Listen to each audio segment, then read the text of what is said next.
Welcome, everybody, to We Geek Podcast. Today is Wednesday, November 23rd, episode 81, and we got a lot of news for you. Oh, yeah. How's your week been, man? It's crazy, and it's nuts up here. Oh, yeah. Yeah, it's been a pretty crazy week here, too. Saw some movies, played some games. I think we actually saw the same movies, played the same games. So I'm curious if there's anything else you watched or played that I didn't. But yeah, man, I've been playing Pokemon Sun. I know you picked up Moon, right? Yeah. Cool. And I've gotten just back into Elder Scrolls Online with a few friends. It's on sale right now for like $9. Nice. Oh yeah, and it's like 60 gigs to download. Like the game is humongous. Yeah. Like my buddies were like, "Well, it's $9. We'll give it a shot." Destiny's dead. Nothing really. They don't really play a lot of the other games that are coming out, and for $9 you can't beat it. So it's been fun to run around Tamriel with them. Leveling up characters and whatnot. So that's been a lot of fun. We have ton of things we've watched. We'll get into later, like wrestling, Walking Dead, Fantastic Beasts, Doctor Strange, a lot of magic and zombies. We'll get into all that. We'll actually just get started because there's just so much news. Right off the top, some Marvel and Fox news. The studios reached a deal for changing. Now, how do you pronounce her name? That's a Negasonic Teenage Warhead. Right. Exchanged her powers in exchange for was it Ego the Living Planet? Yeah. Appearing in Guardians of the Galaxy Volume 2. So apparently there was a deal between those two people, which is really cool. Really cool. Well, because I think NTW was originally, wasn't she just psychic or something along those lines? Yeah, exactly. They were like, we don't like that. And they're like, well, let's talk. And so they did. Yeah. So that's, man, I can't wait to see how they do that. Like, your dad's a planet. Like, that's going to be hilarious.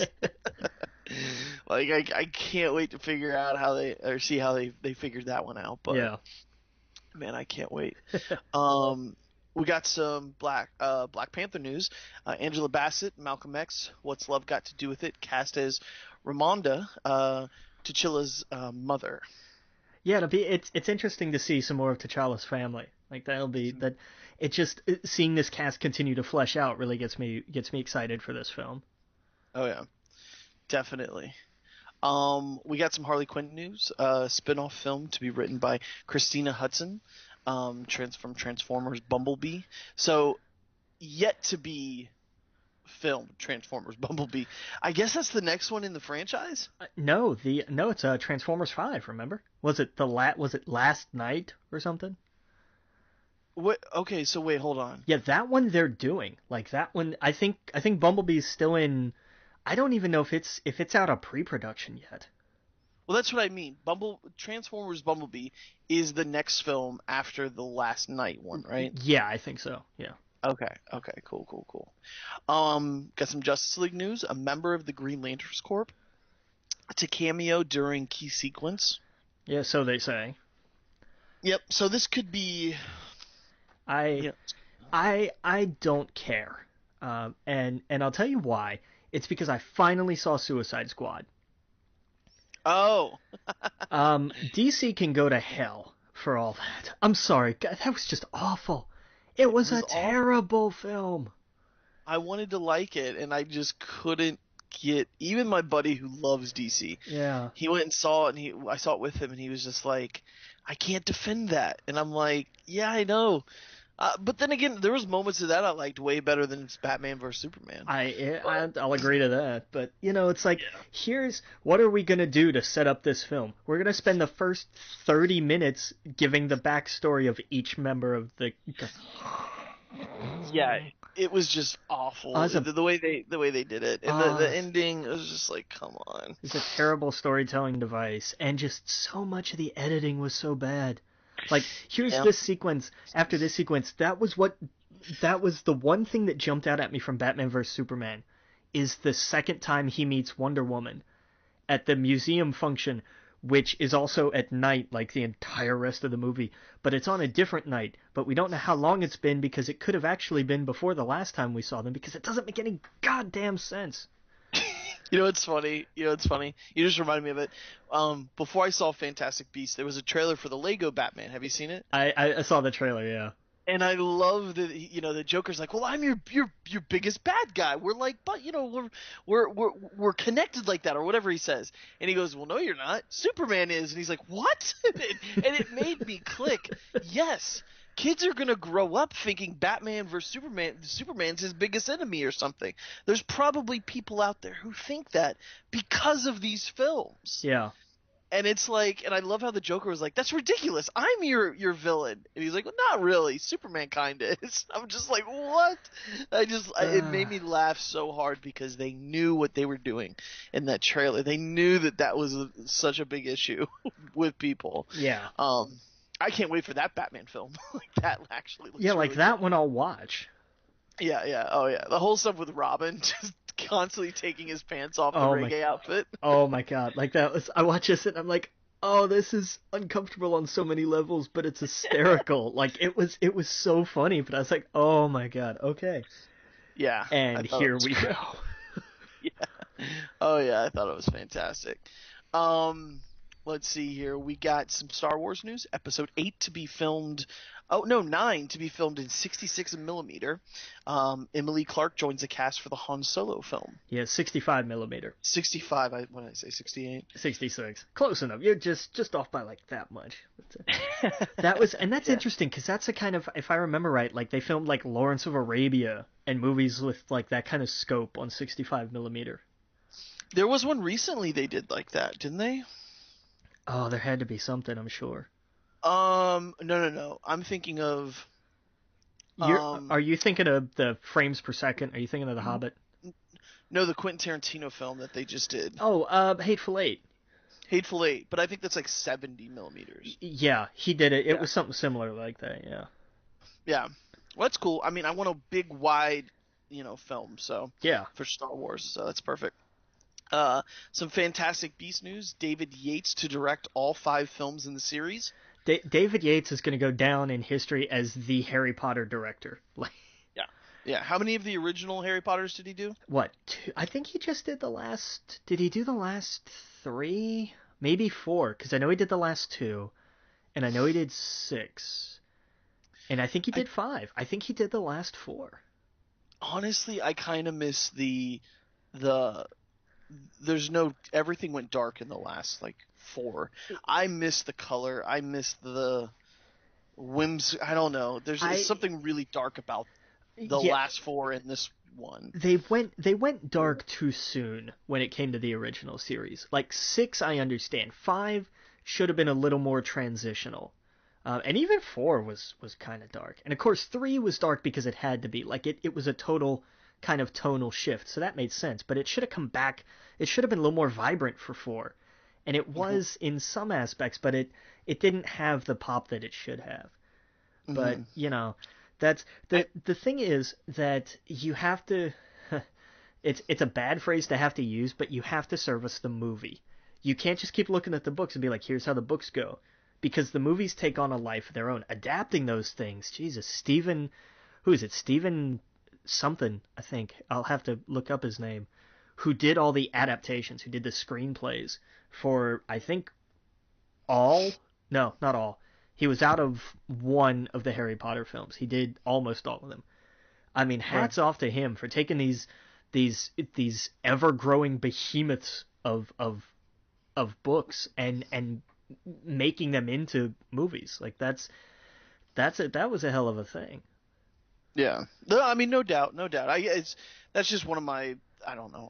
You're way more into Harry Potter than I am. I'm just saying, as like an outsider, and we'll talk about it later going into the Beast movie, I wanted more whimsical. I wanted to go back to, I liked when they were in school and stuff like that. And this, I guess because the setting, it is a doom and gloom 1920s New York, you're not going to get any of that.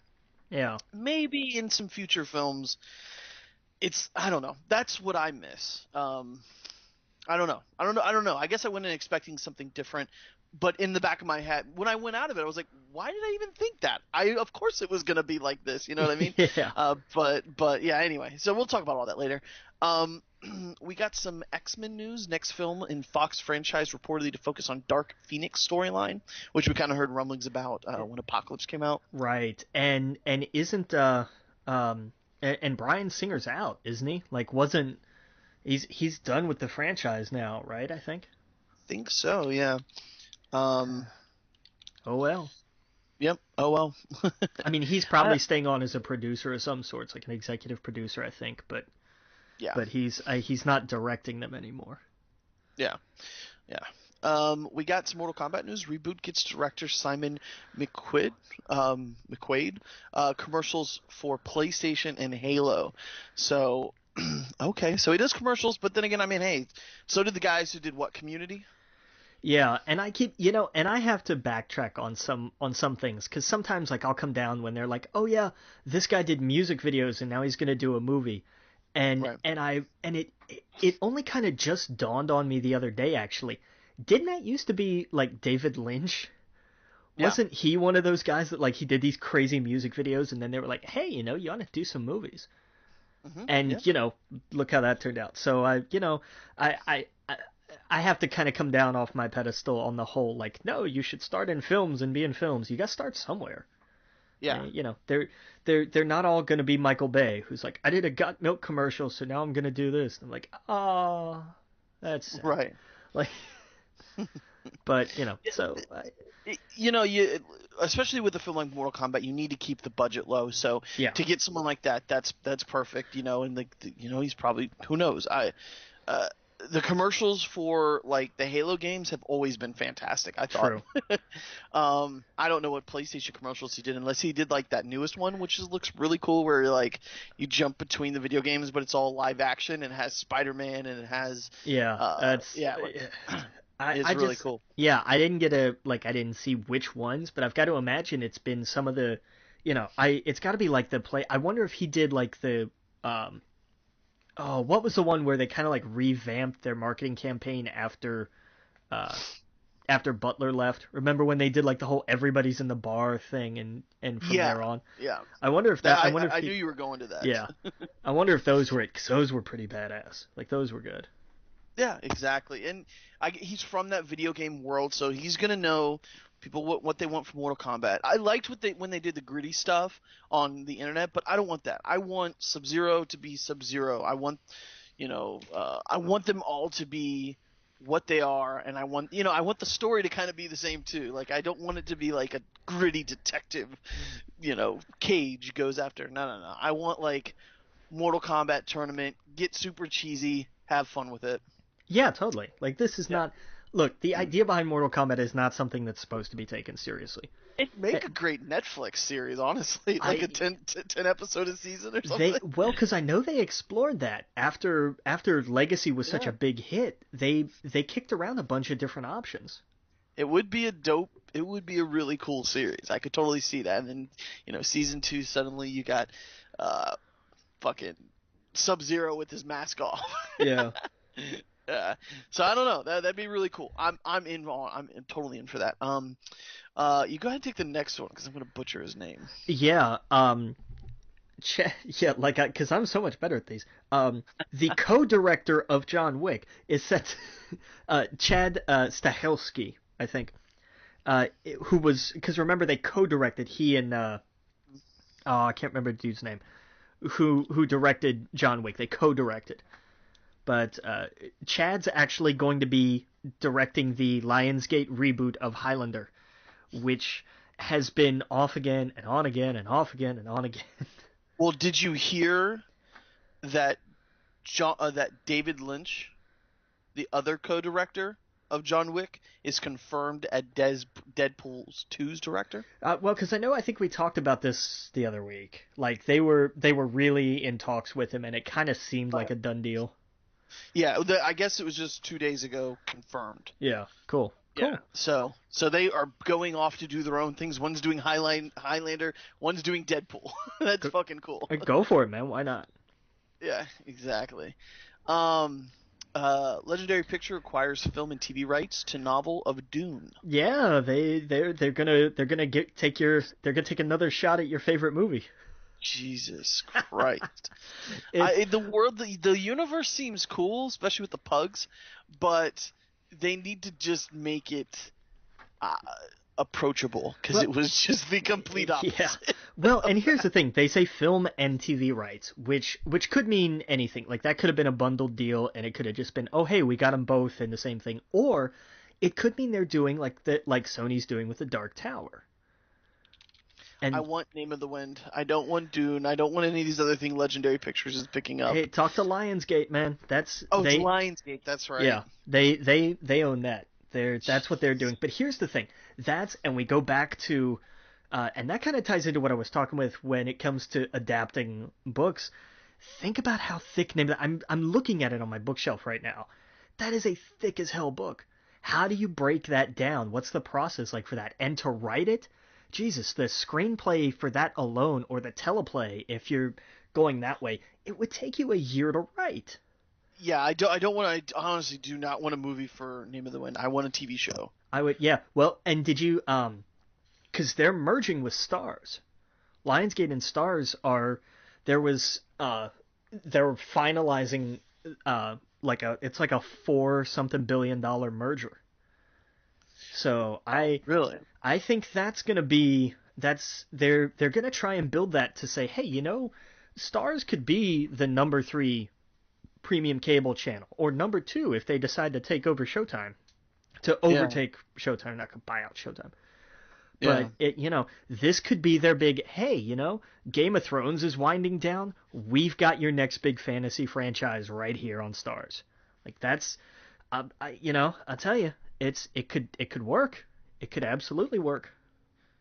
Oh yeah. Yeah. No. I'm. Yes. Give me the Name of the Wind, King Killer Chronicle type thing to compete with something like Game of Thrones. Absolutely. Yeah. Um. You know. Yeah. I can't wait for that. We've but I mean, here's the thing: they got the rights just after Comic-Con this year, last year. Right. But I mean, you also have to keep in mind that Lionsgate also produces things. Right, but I mean, Like, you know, that's what producing means. but like Stars, I don't know. I was looking at Lionsgate stuff. It's all over Netflix. Same with Stars stuff. True. It, it Ooh, it's it. They could easily do their own thing, of course, yeah, but they could also do something in team with Netflix. true. I mean, who Very true. knows? Who knows? I don't know what would be smart to do. I don't know. One side of me would say put it on Netflix because I'm already paying for it. Right. That's something less for me to have to pay for. You would get more people out there viewing it, or you could put it on Stars and it fails because not everyone has Stars. Well, but here's the thing though. Stars was big enough. They didn't buy Stars. They merged with them. It's like Disney and Pixar. Oh, okay, Yeah, gotcha. it wasn't a buyout. Had it been a buyout, had it just been like Lionsgate buys Stars, then I Hmm, would say yeah, let's put it on Netflix. But but Stars still has enough clout to merit just a merger. So that's, that's true. I don't know. There's got to be a little something more there Just than I that. don't want to. I have the Netflix. I have the HBO now because of Westworld. Amazon and Hulu I borrow. I can't afford another one Yeah. on top of I'm paying for PlayStation, you know, it just seems like so many subscriptions that I'm getting a little thin where I'm needing to cut some. The WWE network, it's a lot. It's a lot. Oh man. But anyway, we need to move on because we don't have much time. So anyway, yes, the name of the one. A Wrinkle in Time. The Disney sets April 6, 2018 for the release date for the Ava DuVernay film. Vernay. Yeah. Vernay. Here, let me pull this up. Okay. A Wrinkle in Time. Never heard of it. Oh yeah. Yeah. We've talked about it before. Have we? Yeah. It's one of the like fantasy sci-fi series we keep kicking around. Like we should read this. We shouldn't read this. We should read this. We shouldn't read this. Oh, okay. I don't know. Hmm. Yeah. It's a quintet. You usually see it bundled that way. Yeah. It was Oh. it's like a kid's young adult fantasy sci-fi series. I tried reading it, but man, there's so many made up words in the first like 25 pages. I'm like, I can't get through. I don't know what means what. Like, I just can't Yeah, get I don't through like this. that. That sounds like Dune to me. In a way, yeah. Yeah. All right. Green Hornet reboot. God, why? And talks with Gavin O'Connor, the accountant, to direct. But the last one did so well. I don't. Where's okay? Yeah. Uh, Jurassic World 2 produced production to begin in March. So that's hooray. gonna be cool. Yep. Christopher Robin, Mark Foster, Finding Neverland, Monsters Ball to direct live action Winnie the Pooh movie. Yes, the guy who directed Monsters Ball is going to direct a live action Winnie the Pooh film. That makes no sense. Well, but he did doing Finding Neverland too. Like that'll give you some of the like kids film realm credit for sure. Oh yeah. Did you? Okay, so Mac from It's Always Sunny, right? Okay. He's a director, right? Okay. Rob McKinnery, Sure. McKinnery, Something or like whatever that. his name is. I think that's the one who directs. I could be wrong. I could be very wrong. It could be the other guy, not Charlie, but the other one. Okay. Anyway, they are set to direct, and I don't see it here, but Minecraft, the movie. Oh my God, really? That's who they tapped? Because they did say Steve Carell is going to star in it. Yes, Steve Carell, and that's who they're thinking to direct it. Now, Steve Carell and the guy who does It's Always Sunny, just those two together, I would be like, okay, I would see whatever movie they're gonna make. But Minecraft, what? I don't know, Yeah, man. so yeah, I don't know. I have no idea. But that movie I think would make a killing just because of how many kids like Minecraft. I don't know what it would be about, or I don't even know. I don't know. I don't know if it'd be made like a Lego movie or what. But I mean, at some point that's got to be almost too late, isn't it? Like they really need to hurry up, get that thing out the door. no, Minecraft is huge. Still that huge? Oh, dude. Okay, dude, I'll Well, take I you. mean, I'll to take be your word fair, for it. you're not around kids though, right? Like, True.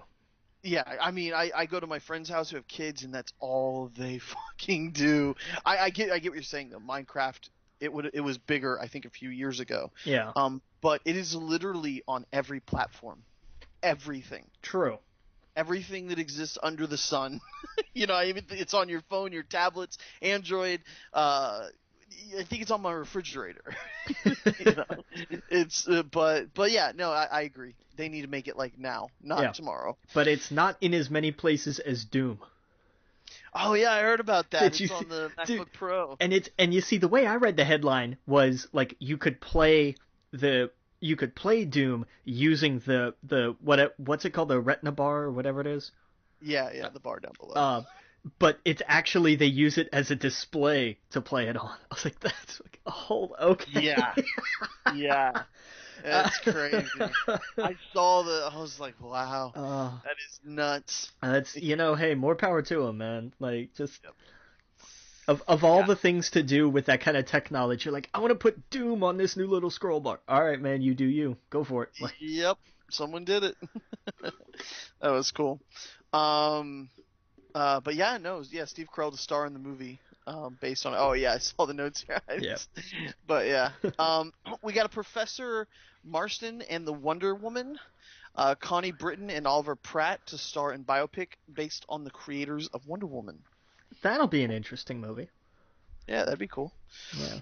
I love stuff like that, so I'm down. Yeah, because that dude invented the lie detector, didn't he? Yep. Yeah. He sure did. That's why the lasso. The lasso of truth. Yeah, that's right. I should know that. Yeah. Yep. I'm gonna butcher this name. Hayao. Really? You're gonna screw up Hayao Miyazaki's name? Really? Dude, I'm an idiot. Oh, I was gonna say, I was like, you don't recognize this? Damn. I didn't recognize it. You go ahead and take it. Yeah, Miyazaki's talked about like he wants to come out and do a full-length version of Kimushi Noboro. That's awesome. So good for good for him. Like he kind of goes into retirement, then he comes back. He kind of goes into retirement, then he comes back. But this last time he was like, no, I'm putting my pencil down. I am done. And now he's talking about, well, if they want me to come back and do this, it's like, are you kidding, man? Of course Oh they yeah, want you to come back. Like, it's... Ugh. This is not yeah, Konami talking to Kojima here. Like, they you know... yeah. Uh, There's a local bar here. You never went to it, but it's called the Cloak and Blaster, and it's all geek related stuff. And there's a Studio Ghibli party, December like 3rd through the 4th there, where they're playing all Studio Ghibli movies. People are gonna be dressed up. All the nice. drinks and food are based off of it. Yeah, it's like this. It's like you can go there, you can play games, you can go there and play board games, you can go there and just drink at the bar, and they got all this geeky stuff. Like you would freaking love it. One of my buddies and listeners to the show goes to it all the time and invites me out, and I'm just like, that is. You walk in and they're playing Back to the Future and Gremlins and all this other stuff. It's really cool. Nice. Really cool place. Let's see here. We got some Stargate news. Writer Dean Delvin says remake fell apart, potentially due to Independence Day 4 resurgence underwhelming performance. Yeah, like Fox kind of looked at that and said, "Oh, hey, you know what? People don't want sci-fi films anymore." And we're going to talk about some CBS BS like that a little later. But it was kind of more like, no, people want movies that don't suck. Yeah. Everyone wanted an Independence Day 4, but people wanted, first of all, Will Smith in it, and second of all, they wanted a good movie. I guess I reversed those are in backwards order. They wanted a good movie, and yes, they would have loved Will Smith in it because come on. Yeah. That seems like the most obvious person to be in a sequel. But anyway. Well, he Sorry. didn't carry Men in Black 3, so, Yeah, but come on, dude. His name alone would have put more people in those seats, even though the movie did suck. I have no question. No, yeah. Oh, absolutely. Yeah, him, welcome to Earth, saying that, just boom. No, Suddenly you got 30 no. million more people. Yeah, no. It's Welcome to Earth. Oh, I'm sorry. I didn't say You it forgot. like It's an F, not a TH. Yeah, man. Yeah, it would have been good, but yeah, that's not why that movie failed. No, but no. Oh yeah, it definitely would have made some more money with him. But oh well. Yeah. What was that trailer that I saw? It was like a new sci-fi movie. But I think it's based off like a comic, but it looked like the prequels to Star Wars. Looked like The Fifth Element. It's what, Variant or something, wasn't it? Was it something like that? City of 1,000 Planets, and I was like, that's the most bullshit name I've ever heard of. Oh man, yeah, I don't know, man. Like some Valerian or something. That was it, Valerian. That was it. Yeah. It looks cool. Don't get me wrong, but it looks like Star Wars Episode 4 from the prequels. Yeah. Not the, you know what I mean? Like if they just continued. All right, we need to take a quick break. But when we get back, we'll get more into some more movie news and TVs and video games. Again, you're listening to We Geek Podcast on the N.FM. We'll see you guys all in a minute. Welcome back to We Geek Podcast on the N.FM. And let me see where we at. Oh, we got some. What are the Croods 2 to begin production? Well, the production was halted. Yeah. For the sequel. The Croods are extinct. Yeah, I don't know. I think I saw that one time at my friend's place where kids were watching it, but I didn't really. I don't think I never saw it. Like it kind of looked funny, but I was like, oh okay, maybe I'll watch that one day, someday maybe, and it just never happened. Yeah, the kids seemed to liked it, but yeah. I think they were like, you know what? More Ice Age movies. You know? Right. I think that's the trick, is that studios, a kids movie most kids will like, but you have to be able to make it enjoyable for adults that have to watch it with it. Yeah. If that makes sense. Like there are a few like Barney will sell anything, and parents hate it, but kids love it. But like that gets a pass. But... Right, exactly. I get what you're saying. Okay, yeah, we got Pacific Rim 2. A title confirmed as Pacific Rim Maelstrom as production begins. Yeah, they finally started filming it. I feel like we're now back to where we started this podcast with like, hey, look, it's Pacific Rim 2 news. Yeah, seriously. Like that's what's crazy. We've been hearing news about this pretty much since we started, which was what, like a year and a half ago now? Yeah, yep. Crazy. Yeah, exactly. Good call on that. Um, we got some Sesame Street news. Warner Brothers developing new movie from script from David Gunyon and Michael Handelman. Yeah, I meant to look up what those two have written before, but I forgot. Yeah. But Ah, so I'm not a fan of Sesame Street. Give me a new Muppets movie. I'll be interested. yeah, because the last one did so well, and then the I know, TV but show after that did so well. I enjoyed the Muppets a lot more though. I agree. And I like the new Muppet Show. I don't know. Maybe I'm the vocal minority here, but I liked the I liked Office it. Muppets version. Like Oh, I loved it. it was But fun. I was part of the problem. I didn't watch it. I watched it on my DVR though, and that counts. Yeah, that's true. I guess. Yeah. So I did that. I Yeah. DVR'd them all and then watched them. But I mean, I didn't. Yeah, I guess that counts. Um, we had some trailers come out. The Kong Skull Island. I thought it was a weird trailer. I liked the other one. This one was funny in some places. Yeah, it's a little like okay. Like I like kind of what they were doing with like they're not just all like crazy island hermits. Yeah. They're different flavors of crazy island hermits, I guess. Yeah, exactly. What was the John C. Riley? It was like this just turned into an SNL sketch. It seems like. A little bit, yeah, a little Yeah. bit. Yeah. The Cars 3 trailer looks really dark. Yeah, that was different. Yeah. But I Looks. mean, I kind of like how they were like, you know what? We tried to be goofier and funnier with Cars 2, and it sucked, and we heard you. So now we're gonna do like a sort of pun intended road to redemption story, and Yeah. I'm all for it. It's different. It's a new direction. They're gonna be turning right probably, so it's a plus. I didn't see Cars 2, but I'm just That was going off awful. of only seeing Cars 1 and knowing there's a sequel. Is this one about retirement? Because that's what it seems like. It's about obsolescence. The idea is like, oh, it's the same thing. It's like, oh, it's a new generation. How do I stay competitive? Blah blah blah. Right. It's the Rocky Balboa of the Cars films, pretty much. Gotcha. And I Okay. and I'm okay with that because Cars 2 was just like, how much more goofy and over the top can we get? And they went way too far. Yeah, no, I never saw it. You're better off. Yeah. Seems like so long ago I saw the first one. That's been a while. Yeah, it has. Because we had to have Cars 2 and Planes and a Planes sequel, and then The Good Dinosaur and Inside Out. And so, You ever think about where you were at in life when you saw certain films? It's so weird. Yeah, sometimes. Yeah, it's like, oh, I saw that when I was living over there or at this part in my life, or things really sucked then, or things were really good then, and it's such a weird thing to think about when it comes to film. But that's one of the first things that pops in my head. I'm like, oh yeah, I was there. Like even like dumb fucking movies. Like I was a kid and saw Flubber in Wisconsin, but for some reason that sticks with me. I didn't even like the film. I didn't like it at all. Oh, boo! I love Summer. But I can remember the snow on the ground. I can remember being up in Wisconsin. I can remember not waiting to get back to Florida. Yeah.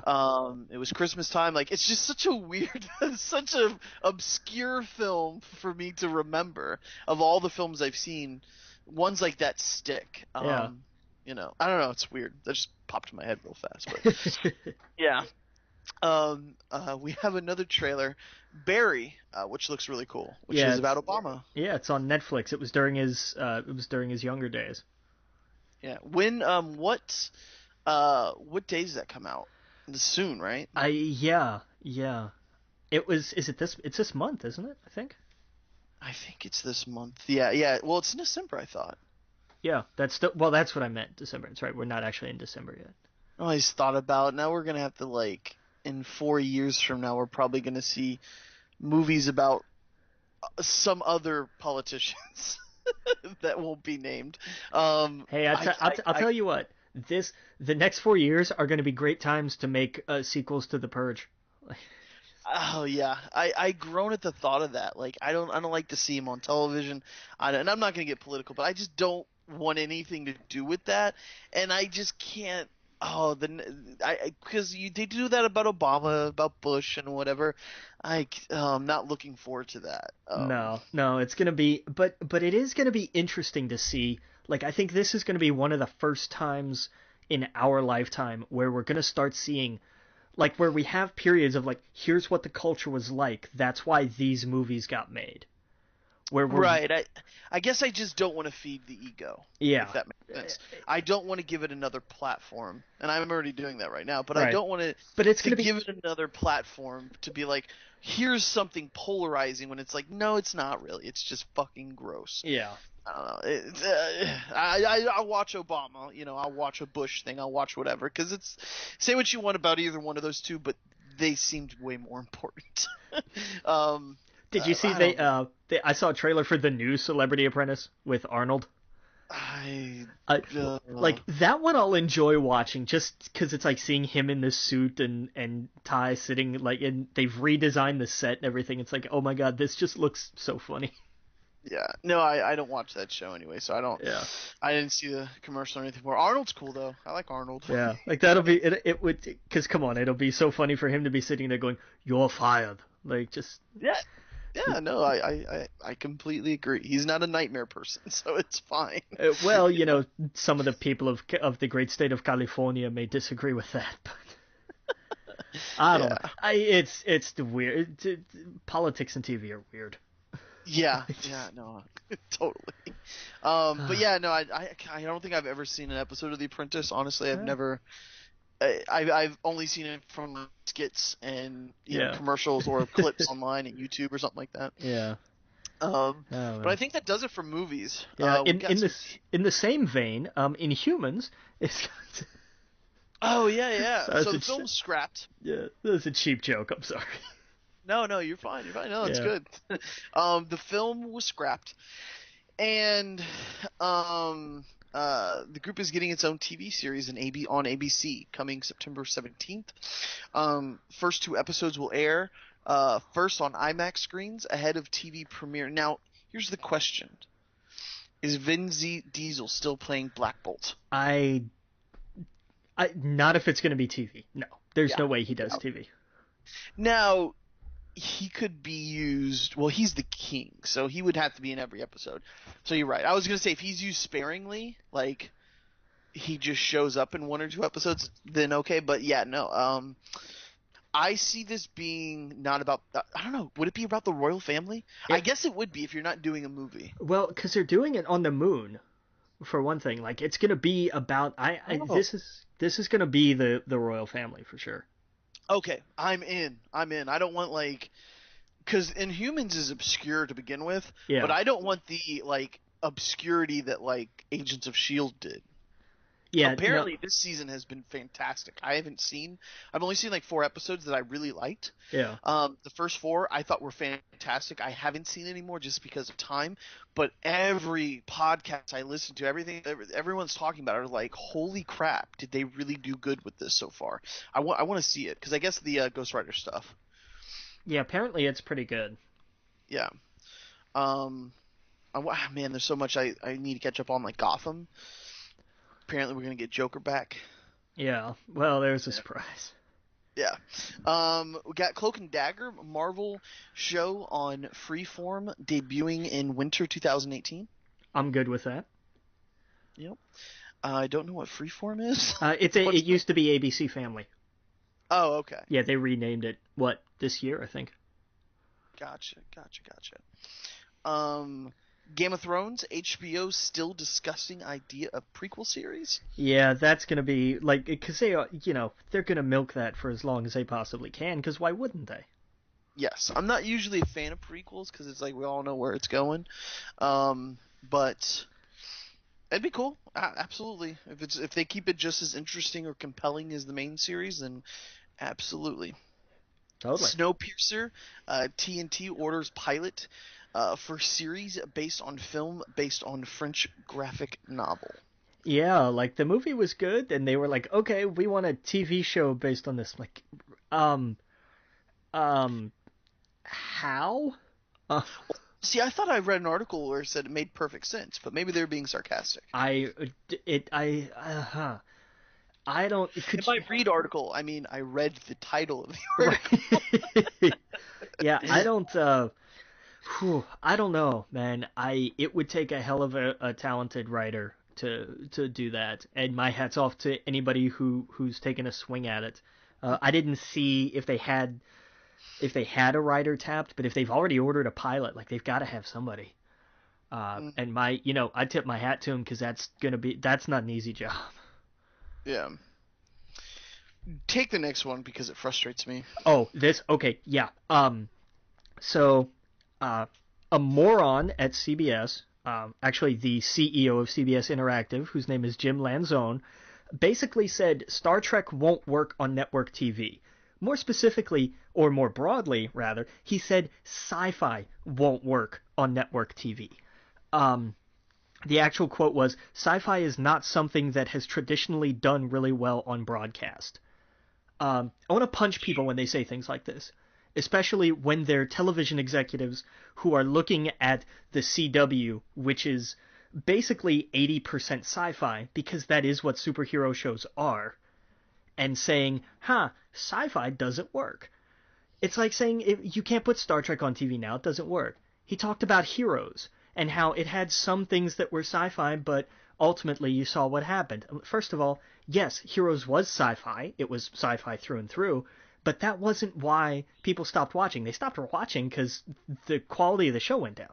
Had nothing to do with the fact that it was sci-fi. This kind of short-sighted, this narrow-minded idiocy. Like, I can't... this frustrates the hell out of me. Because this is the same kind of ass-backwards thinking that keeps us having, this is why Survivor is on its, 800th season. Mm-hmm. This is why. And this is why they decided, well, we're going to put this on All Access, and it's going to tank. It's why you have all of these conflicts, it's why you have all these issues, and I'm sure if these are the network executives, that's why the showrunner left. That's why dude bailed. He was like, you know what?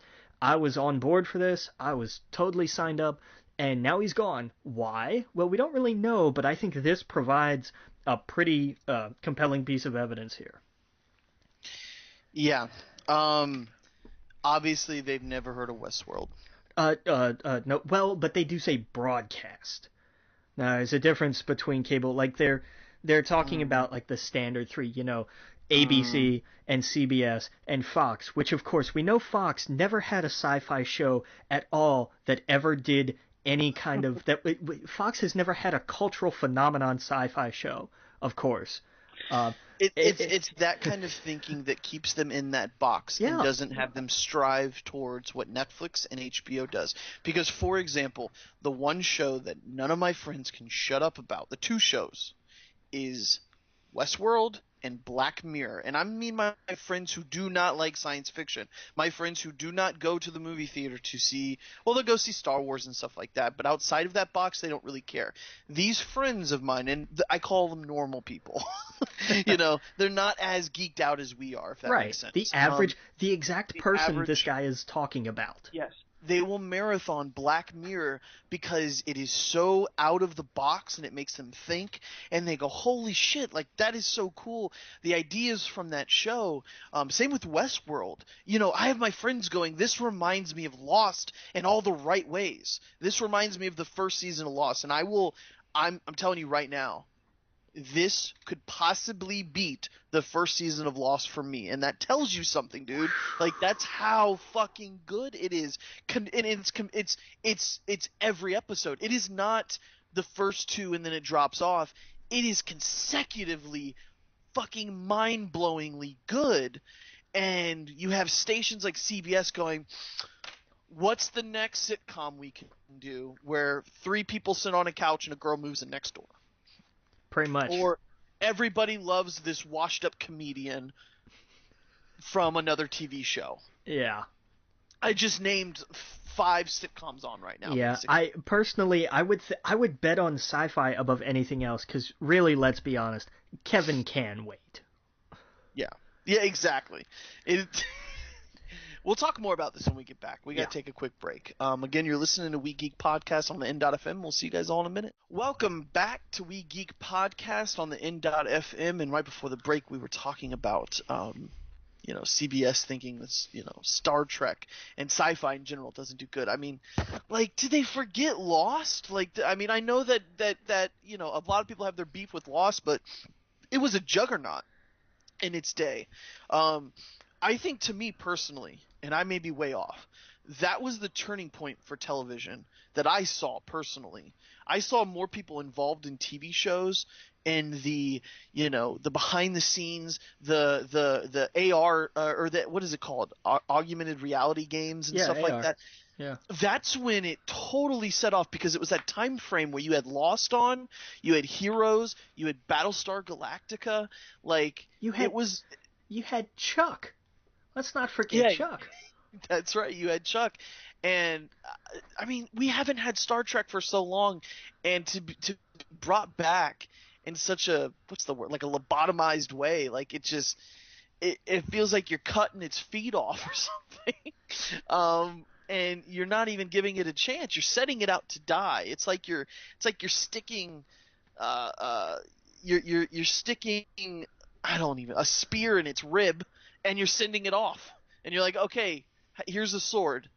Go defend yourself while you bleed out. Yeah. It's like they're sending it out to die. Well, and Like, here's not even give it a chance. yeah, what's the thought process here? Okay, well, we don't think it'll do well on actual TV, so instead of giving up that airtime for something else that nobody's going to actually watch, that our marketing research says it should, and we don't know why people don't watch the same crap with different actors in it, we're going to put it on this platform that you have to pay for, which even diehard fans are going to have a hard time justifying. And we're going to put up all these roadblocks and all these obstacles for the cast and the crew and the production. So it's going to be a bigger wreck. I mean, why? Look at it. It's just frustrating because you have actual people out there making Star Trek fan films being shut down and taken off the internet because we can't get anything like that on TV. And Star Trek, I'm sorry, as much as I love the movies, it is way better as a serialized show. Agreed. If Netflix could somehow purchase the TV rights of Star Trek from CBS, I know CBS would never give that away, but if they could somehow snaggle that out from underneath them, fuck, man, that would be amazing. I mean, the problem is they're going to make this show and it's going to tank. Even if it's a great show, it's going to tank because of the platform and the access. And CBS is going to look at it and they're not going to say, oh, it did bad because it wasn't on TV. Oh, it did bad because it was on a crap platform. They're going to look at it and say, well, I guess people don't want a Star Trek TV series. And it's going to make everybody who actually knows anything want to pull their hair out. And I hate to keep pounding on what I would have hoped was an antiquated idea of out-of-touch studio executives, but I mean, come on. We continue to have the proof right in front of us that too many of them, maybe not all of them, but hopefully not all of them, but too many of them in high enough positions have no idea. They are the Vince McMahons of television. They have their ideas that they're going to push come hell or high water, and if it doesn't work, they're going to blame the fans. They're going to blame the viewers. They're not going to look in the mirror and say, you know what, maybe the fact that I'm 87 years old and have this particular mindset is the problem. They're never going to do that. And until those people go out and other people come in, things are not going to change. Mm-hmm. They're not going to change. Netflix, being the new platform it is, they have smartened up. They saw when Mystery Science Theater's revival series went huge on Kickstarter. They immediately went to them and said, you know what? Do you guys have a distribution platform? Would you like one? And that's where we're going to get our new MST3K. Because they saw what Netflix listens. And that more than anything else, that, how many of these studios are looking at Netflix bottom line and seeing, my God, people are watching this, people are subscribing to this, people are enjoying this. What could possibly be the common factor here? People. Netflix is listening to the people. Yep. Amazon, for all of its madness, God, remember when they started the whole screenwriting thing and it was a disaster? That thing was horrible. But they've come so far. They listened to people, first off, in the industry who knew something. They listened to the guys who do the Script Notes podcast, which was fascinating, because they're screenwriters that have been in this industry. John August and Craig Mazin, they listened to these guys who said, no, this is why it's crap. And they said, okay, fine, let's fix it. And it's been a bumpy road the last, 5-6 years, something like that. But Mm-hmm. look what's come since. Look what they've got because of it now. I mean, that's how you survive in this industry. That's how these studios continue to thrive. If they want to pay attention to anything, pay attention to the people, to what they want, and listen to people in the industry who know what they're talking about, and listen to the people, follow the ratings. It's not rocket science. And Nope. and the prevailing wisdom used to be these studios have been on top forever because they know what they're doing. And numbers do tend to bear that out. But this is a brave new world now when it comes to the internet. It still is. They're still kind of trying to figure out exactly how to make this work. Mm-hmm. Sometimes it's good, sometimes it's not. Sometimes you need to use it, sometimes you shouldn't use it. And this is a time where they shouldn't. They should take That Star Trek and put it on TV. Yep, and that's the thing, man. They're betting on the old crowd, the younger people. Granted, I don't hear a single one of my friends, family members ever talk about a single CBS show they watch. It's always, did you see that show on Netflix? Did you see that show on HBO Go? Oh, do you got that show on Hulu? Do you got that? Oh, have you seen The Man in the High Castle? I hear it's real good. I don't think a single friend of mine has ever been like, well, have you seen? I don't know. I don't even know what the fuck's on CBS. Big Bang Theory? Like, I don't know anyone that watches that anymore. Like, it's just, it's so old. It's so that thought process is going to die out. I You know, it just like it it's needs to. yeah, yeah. Well, let's move on. We've spent enough time bashing Yeah, CBS for their yeah. Let me get down off the idiocy. soapbox here. Sorry. Yeah, no, I'm right there with you, man. It's fucking ludicrous.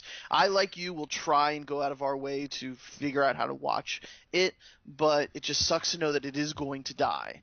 And it sucks because the movies are out in the theater and they do good, and it's such a anyway. Um, why The Last Man? Michael Green, American Gods and Logan, chosen as showrunner for FX adapted Brian K. Vaughan comic. That sounds good. Hey, look, a guy who's done some stuff in comic books and in like fantasy or people of the same mindset. You know, he's done Neil Gaiman and now he's done Logan. We're gonna put him in charge of our comic adaptation series. There's a That's perfect. what a novel freaking idea. Like, Yeah. Yeah. No, I mean, we've seen the trailers for both of those things, and they look good. yeah, Yeah, they look fantastic. So they look just like the comic looks like too. So, yeah. um, I hell wanna, yeah.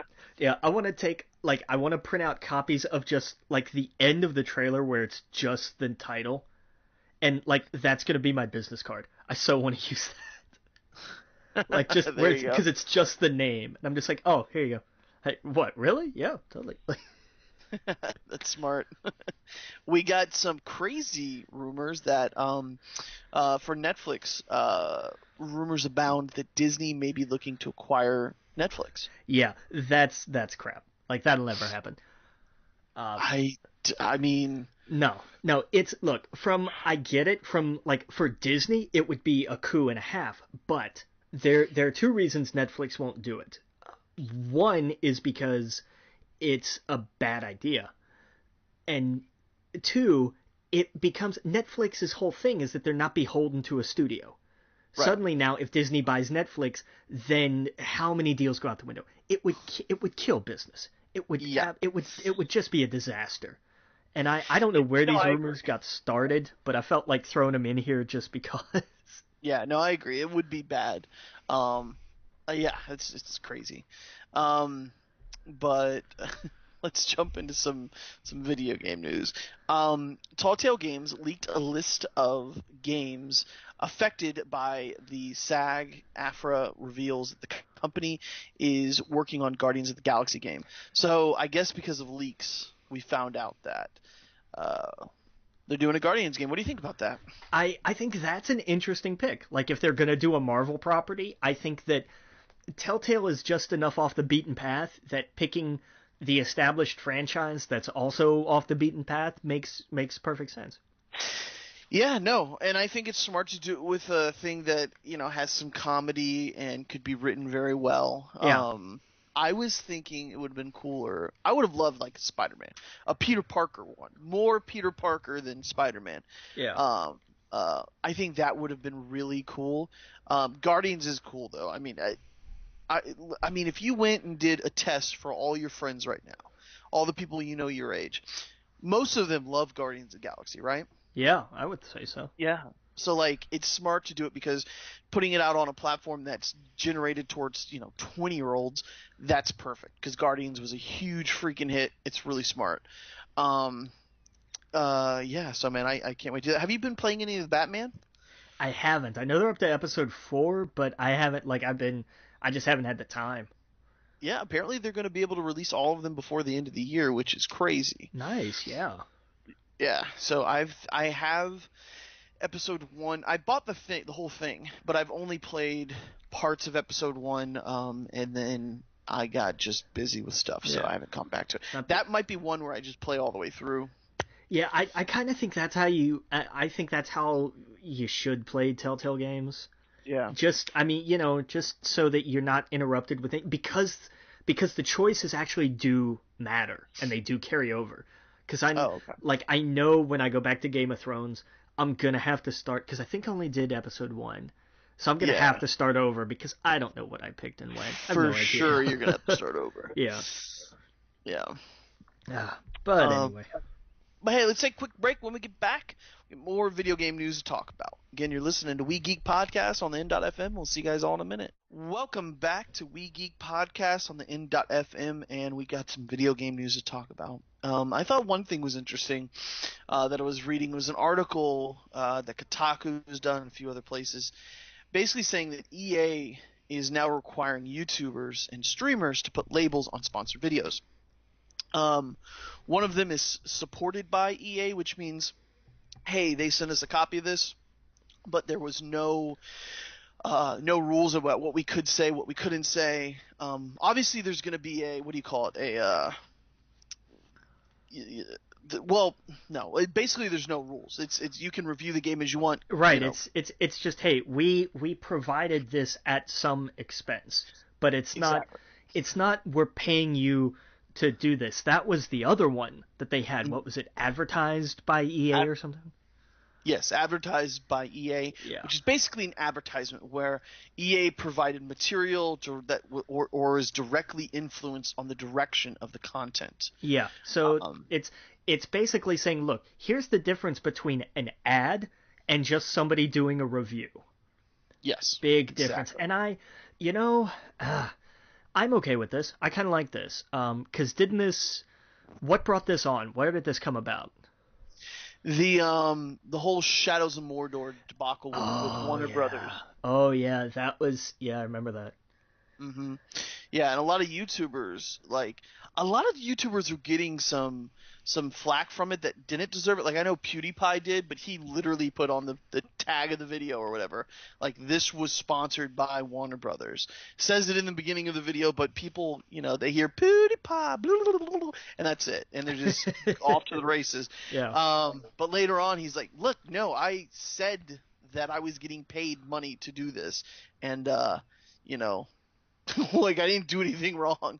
But yeah, it was all about that. This is one of the few EA meddling things that I'm actually okay with. Like, I don't think this is a terrible thing. I think you should be upfront of just, I'm not crazy about the sponsored by EA thing, because I think Right. those should just be left alone. Like that, if it's just a review, if it's just somebody doing a review, then just leave them be. Yeah. They're- Well, it says supported by EA, Supported advertised by EA. yeah. So it's a little murky. Basically, one of the things that I saw that Jim Sterling talked about a while ago, one of the things that he was sent, or that I guess he got paperwork for Shadows of Mordor was, for example, videos will promote positive sentiment about the game. Videos must not show bugs or glitches that may exist.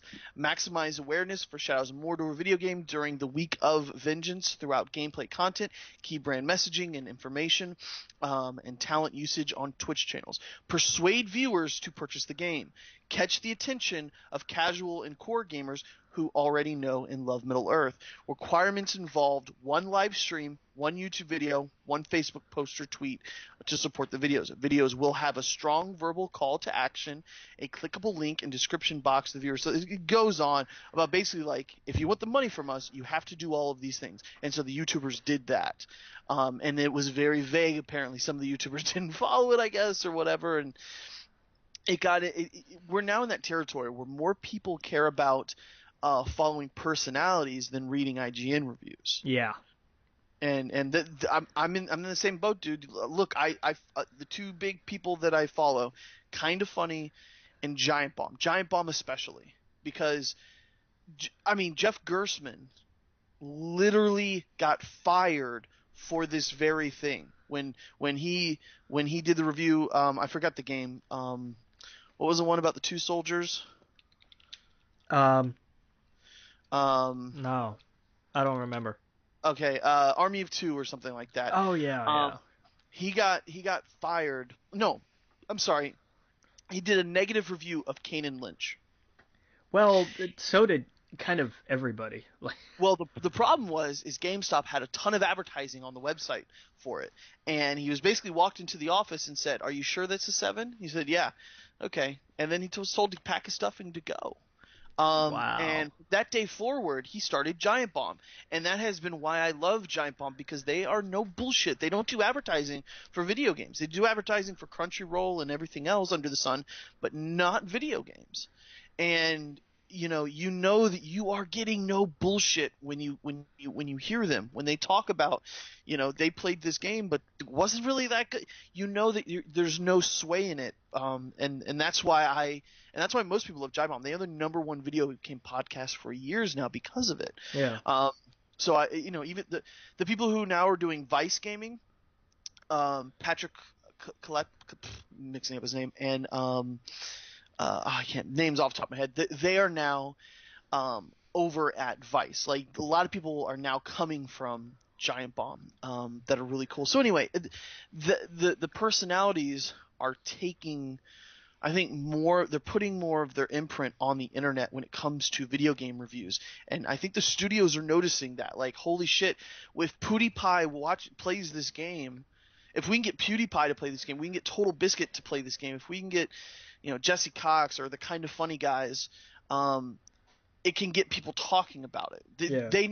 They know if you put a PlayStation game in front of the Kind of Funny people, they're going to talk about it. You put PC games in front of Total Biscuit, he's going to go off about it. Jim Sterling has been kind of excommunicated because he is no bullshit. He's opinionated, and some of his opinions are crazy, but yeah, they are. But he says what he feels. You know what I mean? There's no bullshit there. Yeah, that's one thing that's the only thing I'll give Sterling, is that he will tell you what he thinks and what he feels. Yeah, I like him. There's a lot of things I totally disagree with him about, but it's at least genuine. It's him playing the game, and that's how he feels about it. And I like that. Daniel Dwyer, he was at GameSpot. And it's funny. The whole thing about Jeff Gerstmann is he created Giant Bomb. Then Giant Bomb was sold to CBS, which is in the same umbrella as GameSpot. So like they're in the same building as GameSpot. It's just ridiculous, and they joke about that all the time, but that's where it's at right now. That's why you see people like Kind of Funny. The guys in Kind of Funny all left IGN, and they're mostly they were the two top PlayStation people in that company. Well, and but to be fair though, that was under completely different circumstances. Yeah, no, totally. But I know there's no bullshit there. Like, and at the same time, this is how I think most people should do it. When I listen to a review from Colin Moriarty or Greg Miller, I know they're PlayStation and obsessed with PlayStation.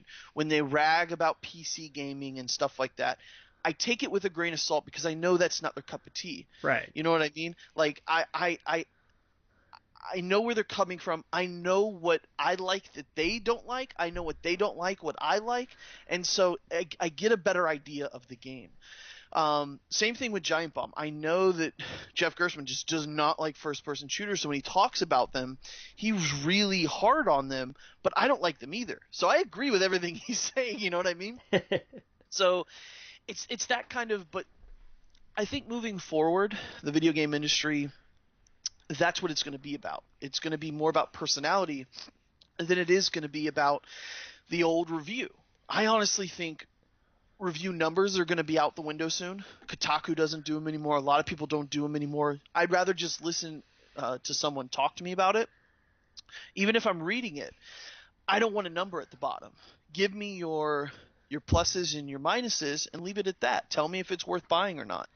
And leave it at that. And I think, honestly, the industry is going that way. And then, so that's why I think this is super important that EA is saying, hey, we need to be upfront about we supplied them with the game, but we didn't tell them what to say. Or we supplied them with the game, and this is an advertisement. We're paying for this. Right. Type of deal, you know. So I think that's super smart, and I think other companies should be doing that. I honestly think most of them are going to go the way of Bethesda, and they're just not going to send out reviews. Yeah. Or the other thing, real fast, the problem with Bethesda is that they are going to have, and I'm doing hand quotes, influencers play the game early, but it is going to be heavily influenced by Bethesda. They're going to pick the fanboys and stuff on the YouTube, which is exactly what they did for Skyrim Remastered or whatever. They picked certain people to play the game early, and no one else got a copy. Yeah. And that's a problem. That's not good, because the only word of mouth you're getting is good stuff, and that's terrible. So I don't know. Well, because then it creates, like, if all you ever have is good press and people go out and buy your thing and it sucks, or maybe they don't like it, they feel misled, then the next time you have a thing that comes out and all you have is good press, nobody's going to go out and buy it because they're going to think you're full of crap. Like, it's bad for business. You know, one interesting thing I heard recently was Ubisoft was saying, you know, because they were kind of called out. They were saying Watch Dogs, the first week of the Watch Dogs 2 came out, and it was down from the last time Watch Dogs came out. Same with what happened with Assassin's Creed, Far Cry, and a few other games. And what they came out and said was something was interesting. They said, we've seen this over the last few years, that the title will not do as good in the first week compared to as before, because now people are waiting for word of mouth. And that they've seen, according to them, I haven't looked at any numbers, they're saying they usually see a rise in week 2 sales as comparable as before, where they were down, where they know that word of mouth will get around and their games will go up. Now, I don't know if that's true for Watch Dogs or Assassin's Creed or whatnot, but I wonder if that's true, because, for example, I went and looked at IGN score, and I just talked about this a few minutes ago. I don't like scores. It said like 6 point something. But anyone that I've heard's played it has had so much fun with it.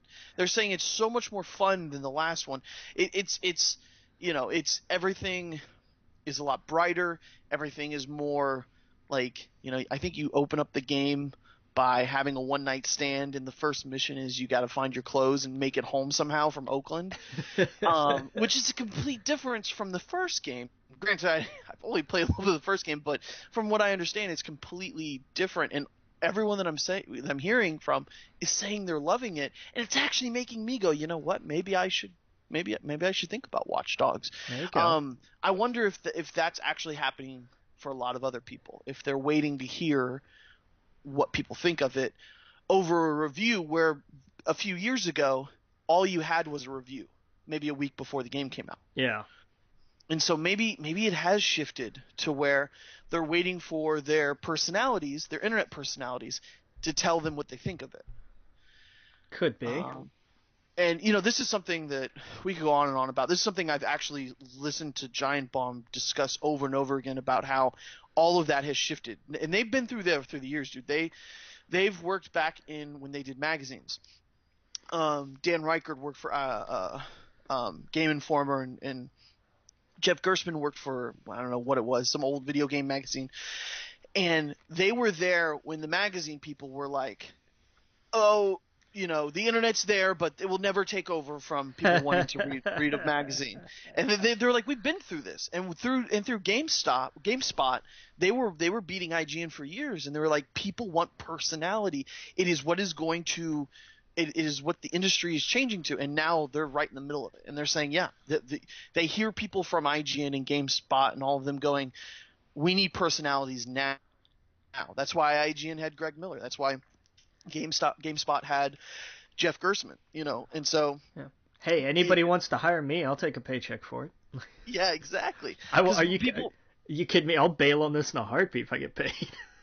Yeah, exactly. So you got these personalities out there, and so I honestly think that's the big thing. That's what's moving forward, and that these game companies are trying to prepare for that, because you're going to get in a whole lot of mess with the government by advertising like that, and not being upfront about it. So yeah, look, there's we keep coming back to it. PewDiePie made $7 million last year. There's something to be found here. Yeah, and I mean, they're the outliners, like him, Markiplier, and a few others, and some people make some good amount of money on like Total Biscuit and Jesse Cox, and they got a few million subs, but they are rare. They are not. I mean, they are the exception to the rule. There's about 1 million other YouTubers trying to do it that don't make that much money, but yeah, there is money in it. There are and anyone could do it. PewDiePie a few years ago was selling pizzas. And now I love that story that he was like, look, I'm selling pizzas, started doing this, and bam, now he's making $7 million. Yeah. In a matter of, he said it was just took like 2 or 3 years from starting his YouTube videos. He was in college. Like I freaking love that story. Yeah. People give him a lot of crap, but man, the guy busts his ass. Hey, look, he has an audience. Yeah, if you put in and look at everything he's done since. Like personally, not a fan, but you've got to respect the hustle. Right. Man, he puts in the work. Oh yeah, you got to give it to him. Like, oh yeah, absolutely. I watch his videos when it goes around, all the news outlets where it's like PewDiePie drops a real video. I'm like, oh yes, okay, because he gets real for a second. It's like we're not his audience, because his audience is really young. Yeah. But yeah, he's a smart guy, super smart guy. That's why I go more towards like Total Biscuit. He's the old PC head, and Jesse Cox, because he's just fucking hysterical. You would love Jesse Cox. That whole group, I gear towards. But anyway, getting sidetracked here. It sucks. We have the Xbox games for gold, but we don't have the PlayStation ones. They always do it later in the week. They do it tomorrow. They'll drop it tomorrow. I guarantee you. Yeah, and it will be bad, even though Xbox one's really good.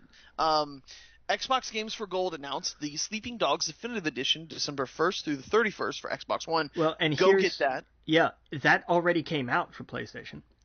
Yep, yeah. That's a really good one, so go get that. Outlast December 16th through January 15th, Xbox One. Okay. Outland December 1st through 15th, Xbox 360 and Xbox One. Burnout Paradise, December 16th through 31st, Xbox 360 and Xbox One. Okay. The Paradise, look, I didn't like it because it's not a Burnout game. I don't care what anybody tries to tell me. But it's huge. There's so much to do with that. To get that for free, yeah, I'll take that. Yeah. Well, there you go. What do you think? What do you think PlayStation's going to have? I don't know. I hope that the Christmas presents are good. Like I hope that they're not stocking stuffers this year, but that they're big enough to go under the tree. Oh yeah, no, I do too. I really do. Yeah, I'm surprised like Elder Scrolls Online hasn't gone free once for a month. It's already down $10. Like that seems like kind of the perfect game to do it. Yeah, no, I wonder what. I don't know. I don't even. I hope it's something big, like within the last 6 months. AAA? Like, yeah. Like, just something, I don't know. Do something ridiculous. Give us, like, Uncharted 4 for free. Oh, no, they won't do that. What about Overwatch? I could see Overwatch being huge. Yeah, maybe. I'm thinking maybe just, like, a little bit older. Like, go back. I don't know. What came out? Because my timeline with games is always screwy. So, like, what came out earlier this year? That's what I'd need to look at, like a list of like, oh, here's the stuff that came out, like what came out in the first like quarter, basically. Right. Yeah. Did you see the nominees for the Video Game Awards came out? No, I saw that's going to be on the first, but I didn't see. Excuse me, I Yes. didn't see nominees. Um, Nominee for Game of the Year is Doom, Okay, Inside, okay, Overwatch, okay. Titanfall 2, Eh. Uncharted 4. I Did you okay. play on? Did you play Titanfall 2? I played a little bit. I I snagged loved it it. from That was Redbox and good. I got it. It was. I'll give it this. It was better than the first one. Did you beat the story? No, not even close. Did you? So you didn't get to the? Can I spoil it? Yeah, like I'm not going to be picking up it again anytime soon. But Oh my god! If okay, so spoilers for the next minute or two about Titanfall 2 story. Did you get to the part where you time travel? no, Oh if I, my dude, god! You if didn't play the game. You got. Oh my god! That's the best. Some of the best mechanics I've ever played in a first-person shooter. That's where it opens up, where okay, you're traveling back and forth between time, and you feel so fucking powerful. Oh my god, it's so cool. That's where the game actually opens up. okay. Well, The that first the nice. first few hours are all tutorial. Yeah, that was kind of about as far as I got because I had it for because with my work schedule, like I had it for a night. You should red box it when you get a chance, sometime down the road, whenever there's a lull in games. Yeah. Yeah, definitely revisit that and just play through the Okay. campaign. Cool. Yeah. Yeah, I loved it. I think that's why it's now gotten that moment. That's why it got Game of the Year. I think because it's really cool. I know other games do that. Like I think Dishonored 2 does that, and like it jumps back and forth. But man, that mechanic was so fucking cool. But I don't know. I see this going for Overwatch or Uncharted Or for Game of the Year. inside. Well, yeah, the little indie darling. Yeah. Yeah, you're right. I want Overwatch to win because I had the most fun with that this year. Yeah, I don't know. That's hard. Inside I thought was great. I think it was a little. I don't want to say overrated because that sounds like cruel or whatever. That sounds negative. I wasn't as into it as everyone else was. I loved the game. I thought it was great, but I didn't think it was Game of the Year. Like I Yeah. put way more hours into Overwatch and had way more fun with it. Same with Uncharted. Like man, some of the moment with the video game at the beginning, like Yeah. stuff like that was really cool. I loved Uncharted because it told the story. Like Yeah. by the end of Uncharted, you have told that story, and the way they did it, the writing on that is so damn smart. Oh Like yeah. that Well, was here I'll what I go. loved. I'll go through uh the nominees real fast. The second category is Best Studio Game Direction, which is kind of repetitive. Blizzard for Overwatch, DICE for Battlefield 1, ID Software for Doom, Naughty Dog for Uncharted 4, Respawn for Titanfall 2. So the only difference there is the DICE for Battlefield 1 Right. swapped Well, out it's for. yeah. I mean, it's difference between the game was great or the studio did a great job. That could swing a little. Like I could see id getting that, for instance. Yeah. Oh yeah. Yeah. Definitely. Best Narrative: Firewatch, Inside, Mafia 3, Oxenfree, Uncharted 4, Thief's End. Uncharted 4. Although Mafia could pick that up because that had a pretty good story too. Yeah, yeah. I think Uncharted will take that one. Yeah. Best art direction: Abzu, Firewatch, Inside, Overwatch, Uncharted 4. Firewatch. I would have said that months ago, but maybe Inside. Inside or Overwatch is really cool too for its art design. True. But Inside, I think we'll take that one just because that is an artsy fartsy indie darling. Yeah. Well, so was Firewatch though. So was Firewatch, but it looked better in trailers than when I started playing it. It did look cool playing it, but Yeah. I Yeah. don't know. Fair enough. Fair enough. Best music sound design: Battlefield 1, Doom, Inside, Res Infinite, Thumper. Now wait, My they've what's the category again? best music sound design. Oh, so they lumped like basically all the audio into one category. That sucks. Yeah. If everyone voting played all of these games, it would be without a doubt Thumper. Really? Oh, by far. Have you? Oh, okay. So the Thumper VR, you haven't played it? No. It is so fucking cool. It's what do you call it? A beat. You know, like you have to press a button to do the it's hard to explain. You're like a, what do you call it? The like Egyptian beetle. What is that? Scrab or whatever. The scarab. Okay, yeah. Scarab. Yeah. You're going down the middle of the thing, and the thing in front of you, it looks like a bad guy from like Samurai Jack is in front of you, spitting out this rainbow road that you're on. Okay. And anytime there's certain things that you have to press on the controller when they come by you, kind of like Guitar Hero, and the beetle flaps its wings or it presses down, it sends something back. It's fantastic, but the music design to that beat, it is one of those beat type of games, is phenomenal. Nice. Really good. Yeah. Res Infinite's really cool. It's like an 80s soundtrack. Like, Yeah. I think if people played all of them, it would go to Thumper.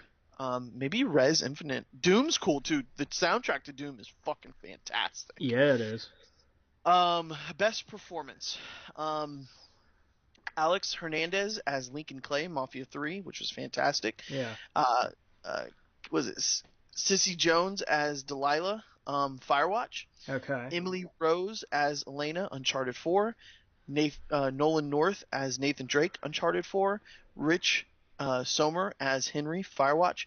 Troy Baker as Sam, Drake, Uncharted. Here's an interesting thing about this category. Regardless of who wins, I don't think anybody shows up to collect that award. Nolan North would.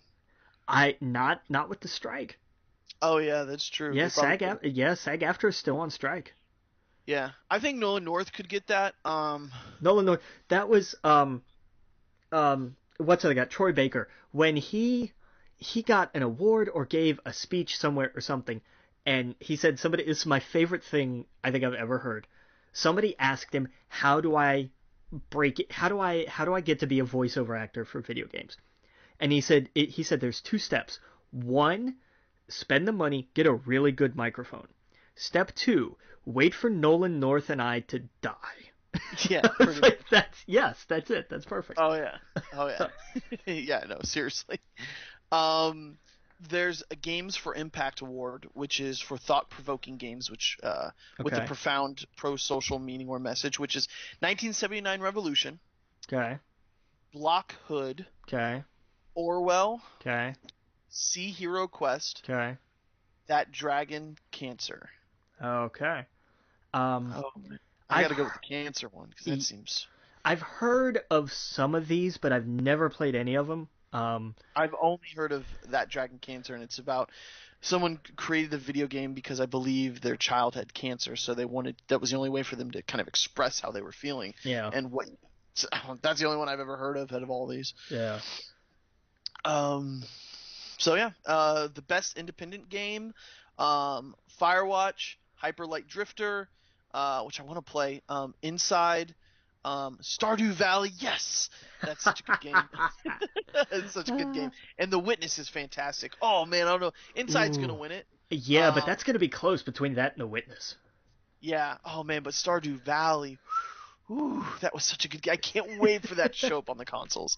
But best mobile handheld game, Clash Royale, Fire Emblem Fates, Monster Hunter Generation, Severed, and Pokemon Go.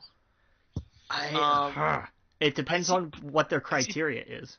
I see Pokemon Go taking it, even though it was like they haven't done much with it. No one's really playing it anymore. True. But that shook the world when it hit. It did. I mean, it was paradigm altering when it hit. Now that's kind of faded, but at the time, like it was monstrous. It was huge. It was absolutely that's gonna huge. win. Oh yeah. Best VR game: Batman, Arkham VR, Valkyrie, Job Simulator, Res Infinite, Thumper. My money, I would put on Res Infinite. It's the best out of those games. Interesting. Yeah, Res Infinite or Thumper probably be my favorite out of all those. It seems like less is more with those games. It really goes further with the gameplay. Batman's cool, like you're Batman, but the gameplay is kind of lame. Best action game: Battlefield 1, Doom, Gears of War 4, Overwatch, Titanfall 2. It'll probably go to Overwatch. It will probably go to Overwatch. I hope it does. Doom's really cool though. Yeah, that's it. It's between those two, but I'll hedge. I'll say Overwatch. And this is kind of redundant. Best action adventure game.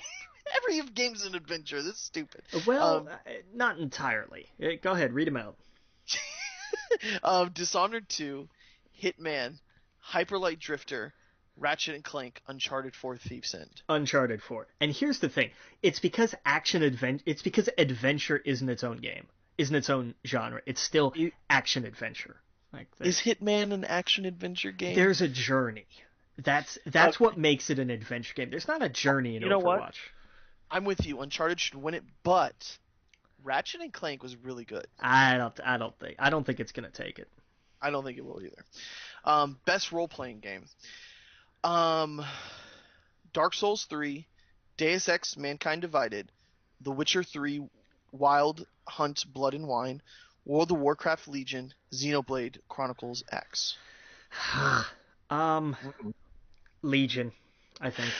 Yeah, Warcraft Legion, or The Witcher, but yeah, Warcraft Legion. Yeah. A lot of people like Dark Souls though. Best fighting game. We're almost done with this. Killer Instinct 3, King of Fighters. I don't even know. 14. Pokemon Tournament, Street Fighter 4, and apparently it's missing one that everyone wrote in. I don't know. It's like a fighting game with girls or something, but not there. So anyway, dude, all those games kind of suck. Yeah. I'm gonna go Killer Instinct Season 3 just because. Yeah. Yeah. Best family game. Dragon Quest Builders, Lego Star Wars The Force Awakens, Pokemon Go, Ratchet and Clank, Skylanders, Imagineers. Pokemon Go. Although Skylanders could upset here. Man, I can't tell you. I walked around with my family Pokemon Go for a while. It was fun to talk to my dad and people that I just don't usually connect with. I connect with my dad, but I mean like other random people in my family I don't normally connect with. We were sitting there talking about how we caught a Clefairy over here and blah blah blah. It was cool. Yeah. Civilization 6. Oh, I'm sorry.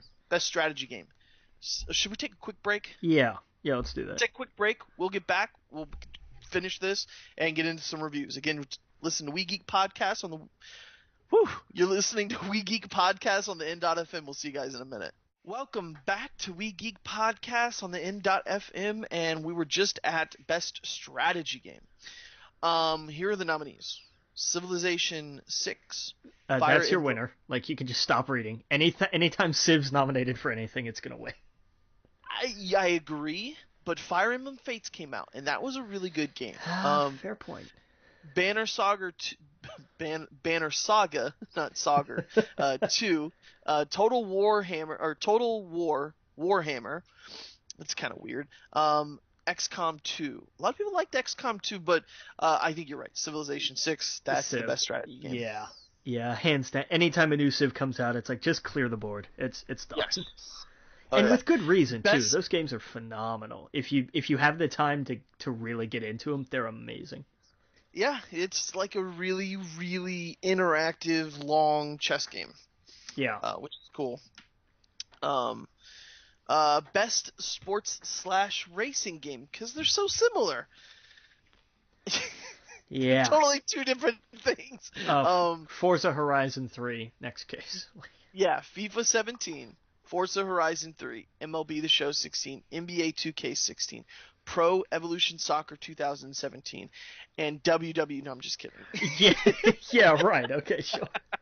No, everyone praises Forza Horizon. It's Forza. Yeah. Yeah. Best multiplayer game. Battlefield 1, Gears of War 4, Overcooked, Overwatch, Rainbow Six Siege, Titanfall 2. Oh, wait. I know this one. Come on. It's Overwatch. This is not even a contest. Absolutely going to be Overwatch. Got people into first-person shooters, don't even like it. Yeah. Fans' choice, whatever this is. Best esports player. I don't even know if we should go over this. I don't even know who all these people are. Faker, Godzilla, Brunhan Wu, Infiltrator, Hungrybox. Dude, you don't know Hungrybox? How do you not know Hungrybox? I don't know. I don't follow esports. These are best esports team, best esports game, trending gamer. There we go. Angry Joe Show, Boogie2988, Daniel Dwyer, who I mentioned earlier. Who, by the way, we got to talk about him because real fast side thing, Daniel Dwyer broke off of GameSpot. Now he was always in the Giant Bomb podcast, and he still pops in. He's doing long-form journalism for the video game industry because no one does it, where he is going to take a month to create a documentary about the Nintendo 64 or its influence. Nice.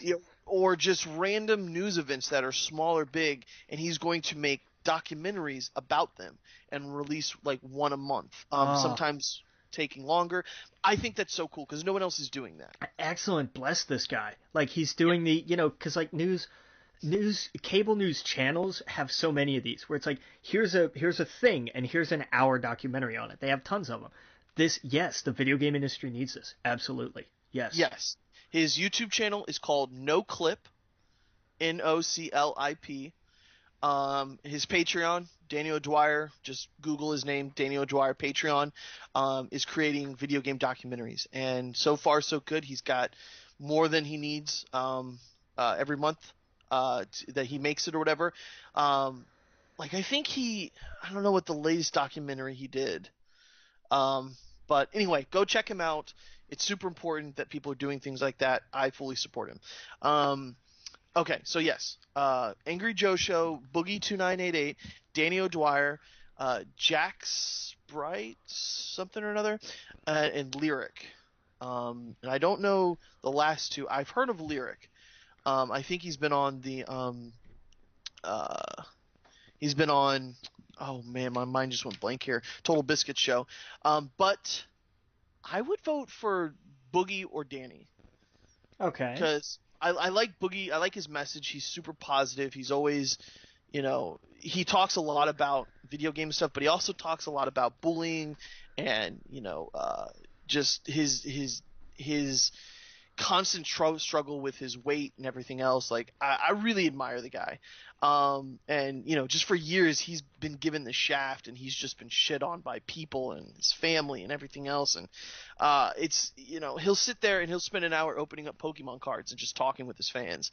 And he'll do his skits and stuff like that. Everyone knows him from Francis, his character. But he's a super fucking cool dude. That's some guy that I would go and play like Magic the Gathering. I don't even play Magic the Gathering with because he seems so down to earth and so real. Nice. And he's always got a positive message. He's always getting money for charity for people. And anyway, he's a really cool guy. Same with Daniel Dwyer. Daniel Dwyer is super legit. Like I said, all the stuff that he's doing now with his documentaries. Those would be the two people. Angry Joe I like. Angry Joe also does long form stuff, but it's like reviews. He'll sit there and talk for an hour about how much he hated Batman vs Superman and stuff. So it's not really the same. So my money would be on Boogie or Danny. Best fan creation? I don't know if we're going to know this. Brutal Doom 64. Indral I don't know. Best anticipated game. Come on, that's just bullshit. That's not a real thing. I hate this. Right. I hate this category. I really do, man. Well, to be fair, it is fan driven for these. So this is basically you voting on Twitter. So yeah. Hey, whatever. This cast your vote. Actually, not on Twitter, but their website. God of War, Horizon Zero Dawn, Mass Effect, Red Dead Redemption, The Legend of Zelda. My money that would win this is The Legend of Zelda. I don't know, man. God of War looked pretty cool. God of War looked amazing, but I don't know. See? Legend of Zelda looks fucking fantastic, though. And look, there's a lot of rumblings about Mass Effect Andromeda. Like I don't know. I'm genuinely curious about this category this time because that's not a bad list.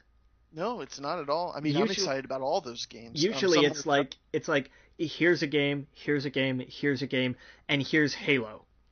Take your pick. Right. It's like, oh, I've never heard of these others. So yeah. Right. Yeah, no, the next few years are going to be great. Yeah. All right, so those are the lists for the game show. Yeah, I mean, that's why last year Greg Miller won Influence of the Year. He did that really cool fucking speech. That was so awesome. I love that. If anybody hasn't listened to that or seen that, go watch. It's on YouTube. Go watch it. It's fantastic. It really is. Danny O'Dwyer is on. Kind of Funny does every Tuesday they release a podcast called P.S. I Love You XOXO. And Danny O'Dwyer and Greg Miller actually are on. Greg Colin's out, so he brought on Danny O'Dwyer, and they talk about it. He's like, dude, look, whoever wins, you just ruined it for them. Because there's no way we can compete with that. And he's like, I forgot what he said. He's like, dude, you could do it. I know Boogie could do it. Like, don't worry about it. He goes, if Boogie gets up there, everyone's crying. Like, you know that's gonna happen. So I don't know. Should be a good show though. Okay, let's get back into some video game news and we talk about reviews. PlayStation Showcase conference to take place at PSX and on December 3rd at 10 a.m. Post Standard Time. We got some Zelda news. Breath of the Wild game apparently not going to make launch due to localization. Well, fuck that. That sucks. Yeah, they're saying we're probably going to get the new Mario instead, which is fine. That works. That's fine, but man, I would that Zelda's the one I want. Yeah. But yeah, Mario, of course. Don't know if we talked about it last week, but the game is $10 on iOS in December, right? Oh yeah, the Super Mario Run or whatever it is. Yeah. Yeah, so that'd be cool for a week. Yeah. Persona 5 game delayed until April 4th, 2017. Yeah, it was supposed to be a Valentine's Day release, I think. Yeah. And it got bumped again. That game's been delayed so many times. Man, see, that's one of my most anticipated games. Yeah. I can't wait for it. I wish. Oh, dude, wait a second. When is Switch come out? Next March. In March. Oh man, if Persona 5 is on Switch, holy shit! Dude, I would absolutely pick it up on Switch. Don't even joke, man. Are you kidding? That would do it for a lot of people. Oh yeah, because I mean, a lot of people played Persona. I mean, a lot of people played it on PlayStation, PS, I think 1 or 2 or whatever. Yeah. But a lot of people played it on Vita. That was the one game that if you bought a Vita, people said go get Persona. Like that is the one game to play. And so yeah, man, if that was on the Switch, fuck, that'd be awesome. And they could totally do it. Nintendo releases Persona games on the 3DS. So well, that would be great. Persona was a franchise that started with Nintendo. Shin Megami Tensei was an SNES title. Exactly. So, man, yeah, I really hope it's not announced for Switch yet, but nothing is. So, yeah, really. So if they come out at whenever the next Nintendo thing is in January, and they're like, by the way, here's one of our games, or they just show it, fuck yes, I will hold off from getting the PlayStation version.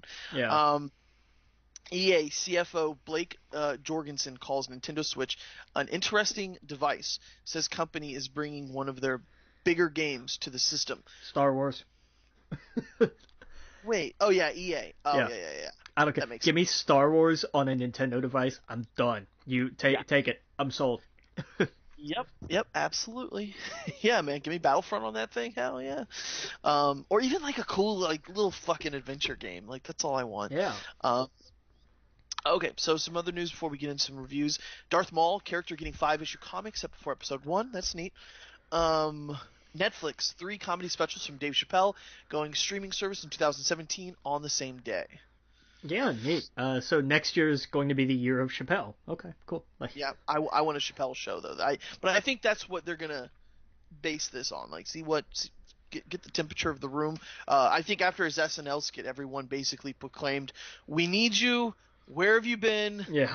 Chappelle, you need to come back." Oh, that whole skit with all of his characters, just fucking perfect. Yeah. Okay, so we got reviews. So we only got a few minutes in this segment. We have a whole nother segment coming up. I imagine you want to spend a lot of time on what Fantastic Beasts and Doctor Strange, and some on WWE. Yeah, because that was come on, that was a huge weekend. So let's talk about Walking Dead and Flash. So okay. Flash, I have not caught up. How are you liking it?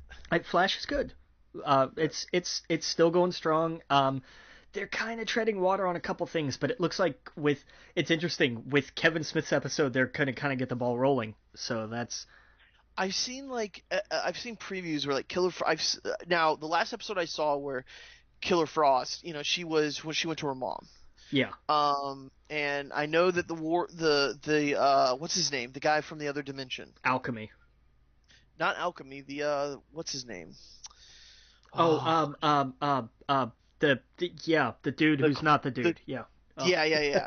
Like, there's something weird about him. That's where I kind of left off. And so, yeah, I can't wait. It's an interesting reveal. Like, he's been funny. Like, HR's been funny. Oh, he's been great. Like when Yeah. he's in it, like that actor. Like I hope no matter what happens to his characters, that they just get a new one. Every season is a different Harrison Wells. Like, it's great. I loved. Look at the first. I think it was the first episode of the season where he beat Cisco to naming a villain just because they had to. What was it Mirror Master?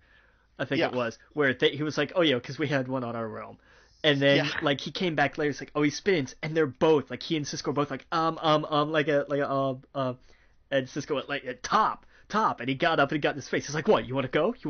Like, yep. That's awesome. Oh, Come yeah, on, yeah, man. it was hilarious. Yeah, I can't wait. I mean, have you been watching Arrow at all? No, I've got to catch up on the end of last season yet. I've only got, I know, dude, I'm so behind on so much, I know, but, It's been pretty good. I need to catch up on Legends of Tomorrow, though. So Walking Dead's been pretty good. Have you been liking it? Yeah. Yeah, like, it's had its differences from this line in the comic, but it's, again, it's like what I said earlier. You have to be true to you can't be beholden to the comic. The script is going to go where it goes. And I like where they've gone with it. I think they've been dead on with Negan. Like, I've looked at some things online where they compared shot for shot the things he says and the things he does, and it's like, fuck, they literally just took it straight from the comic. And some of the things they've gotten away with on AMC. Like, oh, yeah. They're really pushing that boundary. They're pushing that cable TV boundary there. Oh, yeah. And I think it'll pay off. I mean, and come on. Can we talk about Jeffrey Dean Morgan just gets better every time he shows up? Oh yeah, it's awesome. He was perfect for that role. I worried because in the comics, Negan's a big dude. He's that big, muscle dude, and JDM is not. But man, he's got so much charisma. Like just every scene he's in is just all him. It's awesome. Oh yeah, absolutely. I saw that. I guess The Walking Dead is being investigated in England about the opening scene of the first episode. Oh, boo freaking who. Yeah, I guess it says media regulators received a barrage of complaints from the British viewers. Of course they did. Yeah.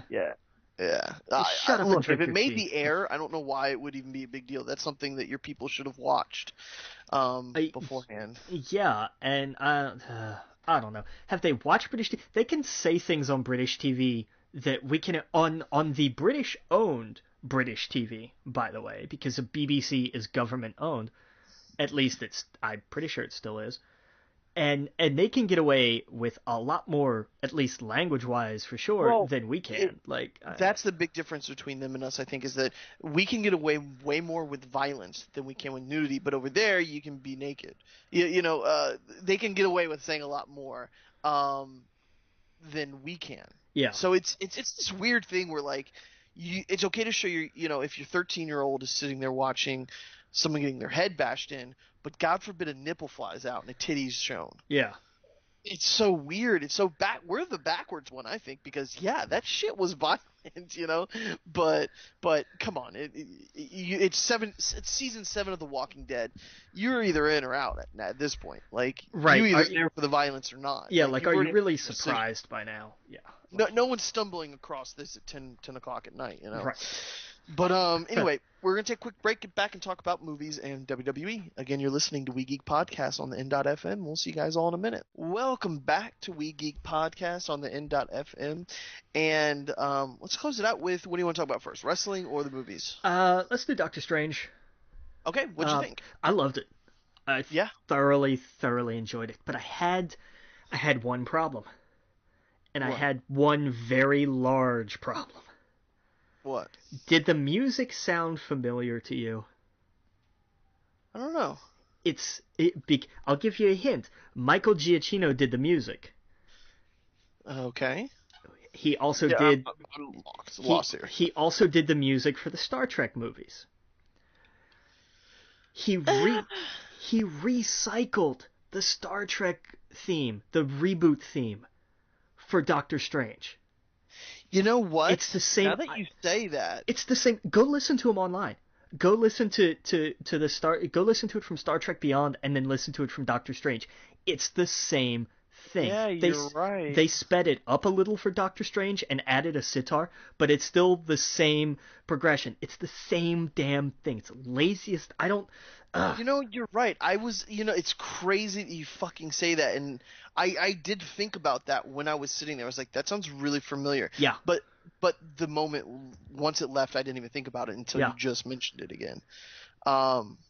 But yeah, I was too involved in the movie to like go, where is that from? But it did hit me for a second. I was like, that sounds extremely familiar. Yeah. I thought maybe they were just making. I thought for whatever reason in my head, oh, it's just sampling from another like Marvel film that I heard it from. Right. No. Oh no. No. It's the same, and it's not.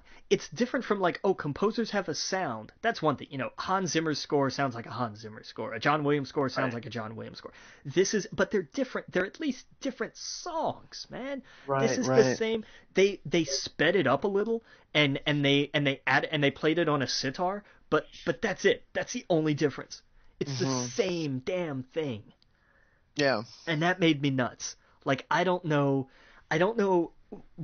like, why? Why could you not create something new for this movie? Instead, just say, oh yeah, the theme for this is going to be a sped up version of my Star Trek theme. Why? Why would you do that? I don't know. Maybe he just didn't have anything. He's like, you know what? Let's just speed it up. Okay, it works. All right, let's go. Boo. Yeah, no, I agree. But anyway, I thought the movie was great. I was weird. I'm really weird about how I feel about it because I liked the film, but I think that this might be the movie that's a bridge too far for some people. I can see that. Because of how out of body it gets, I did not like the last. I liked how it wrapped up with some huge spoilers here. I liked how it wrapped up with Doctor Strange outsmarting Damamor or whatever. I liked that. It didn't just end with him, in some big massive fight. I liked that. And he sacrificed he's like, I will continue to do this over and over again, and you are my whatever. Yeah. Total big spoilers, blah, blah, blah. I liked that, but I did not like the big head, the big creature, it just was, to me, it was great. It was the comic book. Okay, let me rephrase all of that. I liked it, but in the back of my mind, I was thinking, this is going to turn off so many people. Because it looks like a cartoon. I understand that, but by the same token, look, if you can if you get through the 2001 style sequence, the giant cosmic head is not going to stop you. And I get what you're saying, and if people can get through Guardians with the talking raccoon and everything else, this to me though is just, I don't know if it was just in a weird place when I watched it, but I was like, this is straight from the comics. This is fucking awesome. When she touches his third eye and stuff like that, and he goes through time, and I was like, this is like being an EDC. Like it was just, when he makes the LSD reference, I'm like, yep, that's exactly what he's doing, and it's perfect, and it's great, and it's what Steve Ditko. It's all of that shit. Yeah. It's fantastic. I think the things I didn't like about it was the origin. I didn't like that it was an origin film, but I knew that it had to be. Yeah. I loved the film, and I know I'm sounding negative about it. I loved the film. I'm more excited about seeing him mix it up with other Avengers. Yeah, seeing him on a team, and that was great. The mid-credits setup scene, like that was fantastic. Right. Yes, exactly. I'm more excited about seeing him suddenly save the day, about him taking them into his Sanctum Sanctora. I could never be in these films because I can't pronounce shit to begin with, so the shit that they say, that's what I'm more excited about. I'm more excited about him being such a powerful player in the Marvel Universe, about being, and all of this took place way before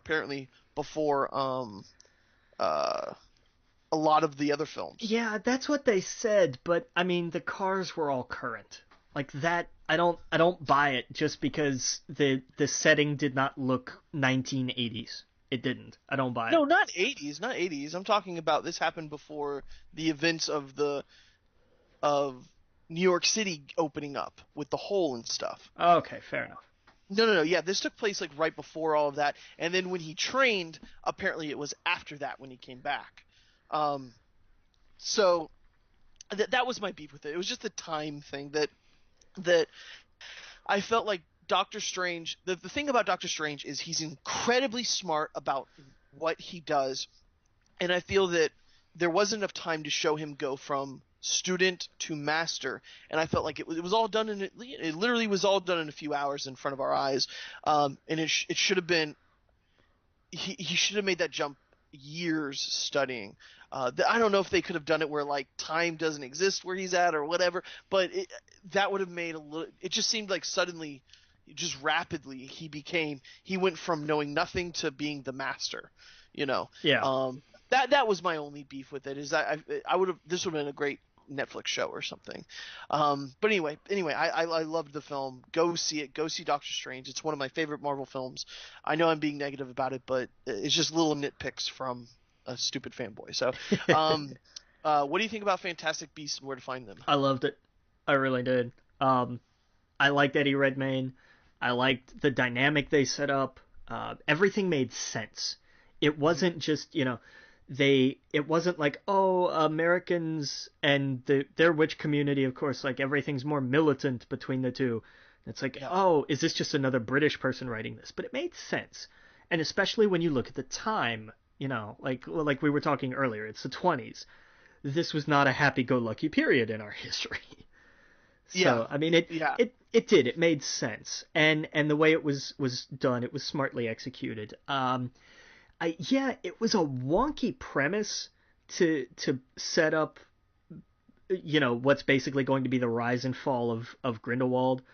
But I mean, I'll take it. It was kind of cute, but I'm with you. Like I originally I expected more whimsy than this. That. I honestly miss that. Yeah. I miss the whimsical Harry Potter. It was comforting when he said things like, "Oh no, Hogwarts definitely is the best," and like when he said we call them my mind just went blank. We call them Muggles. Muggles and stuff like that. That was super fucking cool. And it's like, yes, of course, the British side of the magical world is much more I don't know, like heartwarming or whimsical or whatever, compared to the Americans, which they seemed like FBI agents. They seemed like it was just very gritty. Well, not gritty, but that was kind of a turnoff for me. I was like, I don't know if, but it made up for the characters they introduced. His buddy, I forget his name. He was really funny. Yeah. One thing I heard, and I don't know much about Harry Potter, and I might be totally off about this. I was listening to a podcast where they suggested, or they were thinking, that the main character, he might be a little autistic, would you say? Did you get that from that? I just thought he was weird. I thought he was too, but I thought, wouldn't that be cool? Sure. And that would be so cool. Yeah. Just to say, hey, look, it's not that he's strange, but he's on the spectrum a little bit. And I have no problem with that, because they showed him as someone.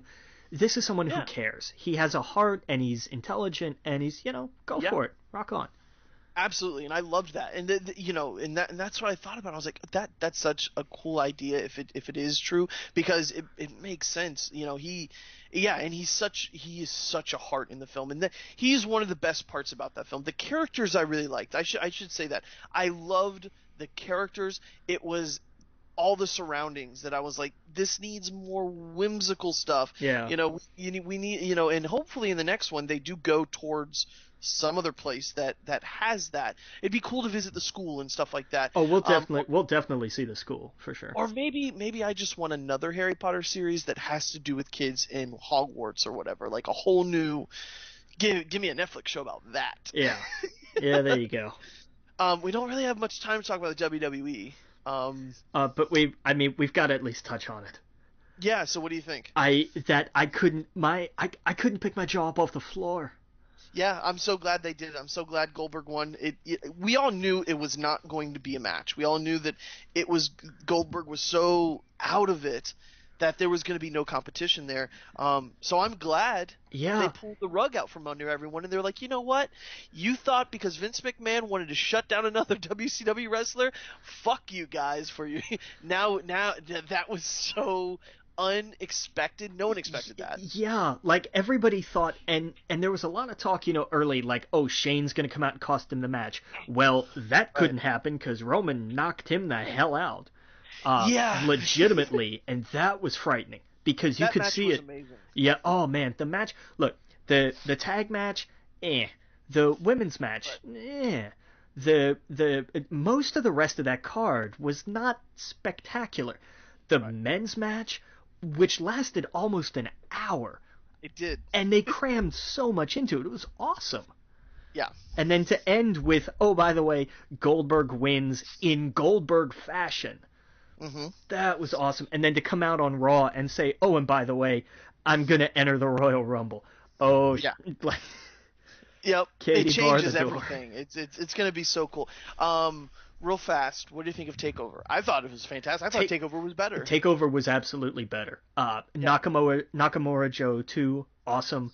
The tag team tournament match, Mickey James put up a hell of a fight against Asuka, but come on, DIY versus the Revival, 2 out of 3 falls.